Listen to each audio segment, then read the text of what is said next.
What's up, everybody? It's your boy Tommy Springfield, aka the King of Talk, and all I want to know is how you doing today? Today we're gonna get into the Shanquella Robinson murder case when her friends killed her down in Mexico and left her. New autopsy, still no justice. Like I always say, you don't know me enough to listen to me talk, so let's get into it. It's been more than 4 months since the Charlotte native went on a trip with friends to Cabo, Mexico. She didn't return home alive. Mexican authorities have ruled her death a femicide or murder. The FBI also investigating her death. But here we are 4 months later, still no arrests in this case. Today, the attorney for Shanquella Robinson's family sent us a copy of a letter. The letter to the president also included a packet of Mexican police records that had not been released previously, and an autopsy. There's a copy of it for you right here. We went through it very carefully, and we found there are some key takeaways here for you to understand. First off, this was performed the day after Shanquella was killed. It shows Shanquella died from atlas and medullary dislocation. In simple terms, that's a broken neck and a severe spinal cord injury. They broke that girl's neck. The autopsy also found crazy. contusions or blunt force trauma to her front region or her Stomped head her out. and parts of her pelvis as well. And there were also friction burns on her body.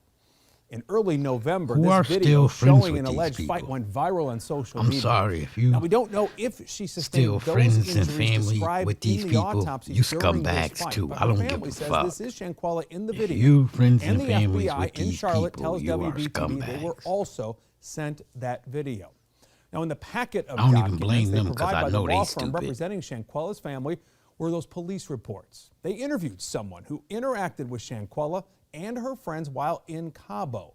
Here's our Brandon Hamilton's You're report. giving them a job or a place to stay, you're a scumbag. An employee at the resort Robinson was staying at describes providing assistance to the friends and Robinson inside their Cabo, Mexico villa. That unidentified male employee told investigators the group arrived on the night of October the 28th. He said he met Robinson around dinner time. He added she was the last to the table, quote, seemed not to fit in with the others and was out of place at that They party. already was Obviously, plotting. Shanquella was attacked by by someone in the group, one of the travel mates. So the employee describing their interaction lets me know that the environment that she was in for her last moments wasn't a positive one. The next day, October the 29th, as Beautiful we black girl. reported, Robinson was found dead. According to the transcript, the resort employee received a text from the main guest asking about medical service and added that Robinson had alcohol poisoning. Employee later learned Robinson had died.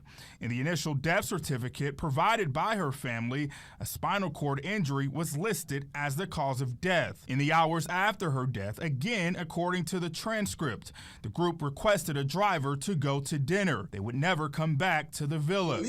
After seeing this viral video, the That's employee crazy. in the transcript said, quote, I realized that practically the main guest had manipulated me with the information she provided of what happened to leave the country as soon as possible. Killed that girl and left And our her. Brandon Hamilton joins us here in studio with more on this. I know you've been following this story very, very closely, really more than anybody else reporting on this. What stood out to you most? What did you learn from these documents today? When you're reading the documents, what stood out was that interview from the employee that worked at that villa where they stayed at. He talked about when those guests arrived.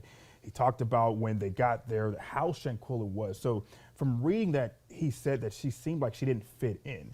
So that leads you to think what happened in those hours to make her standoffish, because you would think if you went on a trip with someone With friends, we to another thought, right? country, Yeah. you would also be happy, be crazy. more juvenile in your expressions of wanting to be there. So that stood out for me, just the fact that he says she didn't seem like she wanted to be there. All I'm saying, man, if you supporting these people with any type of help that did this, you they friend,